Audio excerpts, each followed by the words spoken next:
Waziri, Pembentang yang pertama, nombor metrik 25692. So untuk perspektif Islam ini kami ditugaskan untuk membincangkan mengenai model Kulsum Inayat.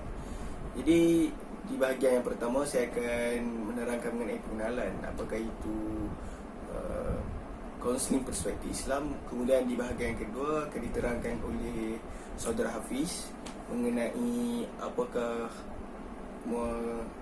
latar belakang pendidikan Kulsum Inayat.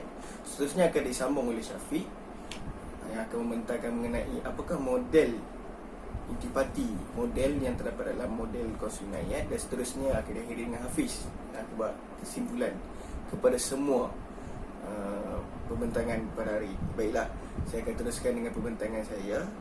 Jadi untuk pengenalan, kaunseling Islam merupakan bentuk pendekatan yang terarah kepada sebuah ajaran Islam yang memberikan panduan kepada pengamalnya oleh kaunselor.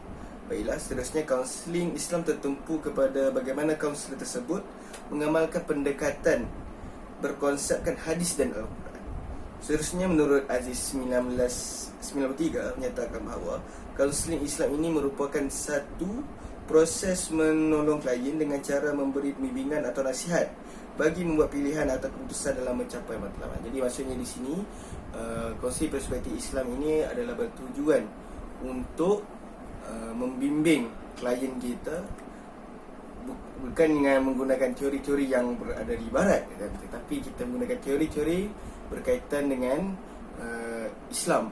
Dan di sini kita dapat diketahui bahawa model berasaskan Islam ini, maksudnya kaunselor akan menjalankan sesi bersama klien menggunakan teori perspektif Islam.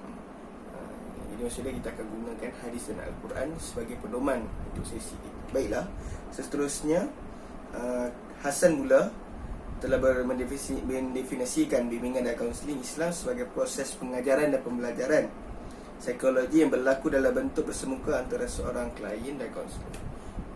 Kemudian keputusan yang dibuat haruslah berpandukan syariat Allah SWT, syariat agama Allah SWT. Jadi maksudnya apa-apa keputusan yang kita nak capai, matlamat yang dituju di dalam sesi kaunseling adalah bertujuan untuk membentuk semula diri manusia untuk dekatkan dirinya kepada Tuhan semesta alam.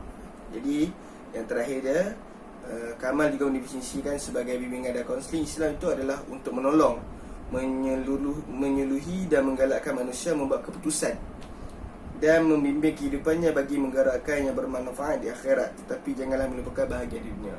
Jadi maksudnya kita nak celikkan akal klien di mana kita perlu fokuskan kepada dunia dan akhirat, bawa kedua-dua sekali supaya kehidupan klien akan lebih sejahtera seterusnya. Baiklah, seterusnya pembentangan ini akan disambung oleh Saudara Hafiz. Assalamualaikum warahmatullahi wabarakatuh. Nama saya Muhammad Hafiz Izrul bin Ruslan.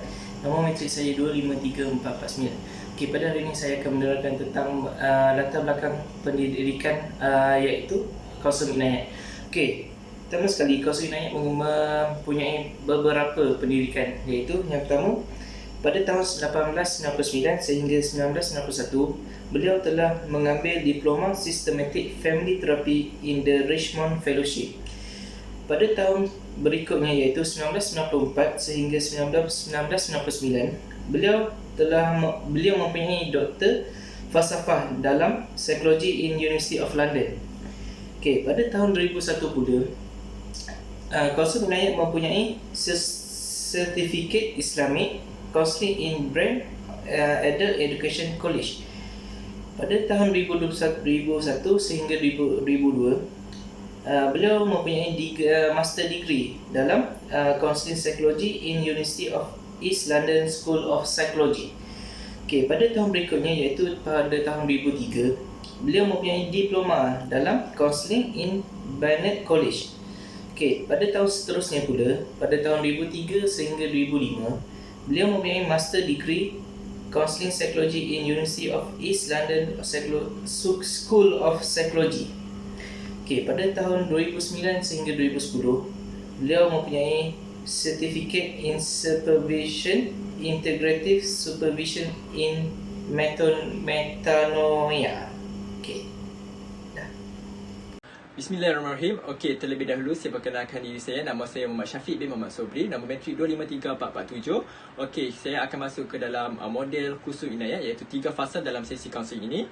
Okey, fasa yang pertama ialah merupakan fasa detik permulaan di mana kaunselor akan orang kata menerima klien dan seterusnya akan membina hubungan dan menerangkan isu. Itu adalah 3 step utama dan seterusnya kaunselor akan membuat fokus utama dan juga fokus nilai Islam yang diterapkan dalam fasa pertama model ini. Okey, untuk fasa kedua pula, kaunselor akan memastikan klien untuk memahami perihal penting iaitu hubungan manusia dengan Tuhan, memerkalkan hubungan dengan Allah dan menilai semula isu atau masalah yang dihadapi oleh klien dengan menerapkan nilai-nilai Islam seperti orang kata bersabar dan juga orang kata memperbanyakkan berselawat dan berzikir untuk mendekatkan diri dengan Allah.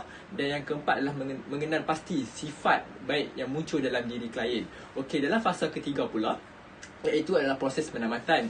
Dalam sesi kaunseling Islam, proses penamatan ini dilakukan apabila merangsang klien untuk bergerak ke arah pertumbuhan diri yang sihat. Yang kedua adalah mengukuhkan pegangan dan aspek hubungan dengan penciptanya, iaitu Allah Subhanahu Wa Taala.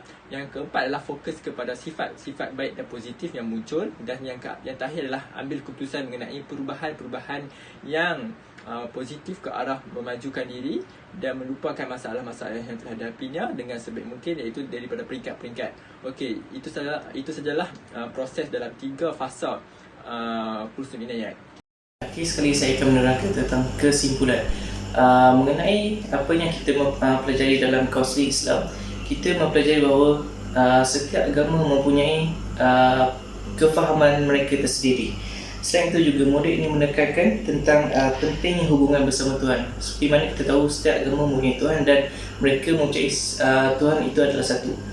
Jadi model ini bagi saya amat sesuai untuk semua agama, kerana mereka mempercayai bahawa setiap masalah yang mereka alami, mereka perlu berdoa kepada Tuhan mereka sendiri.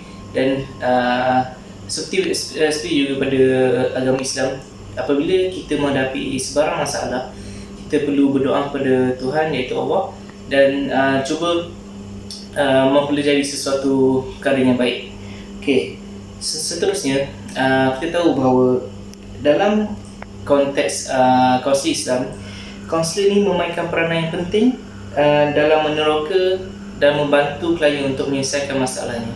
Jadi di sini apa yang saya dan kawan-kawan saya cuba sampaikan adalah perspektif Islam mempunyai satu pendekatan yang sangat berbeza daripada perspektif Barat, iaitu ia menekankan bagaimana agama itu membantu masyarakat atau kliennya untuk menyelesaikan masalah.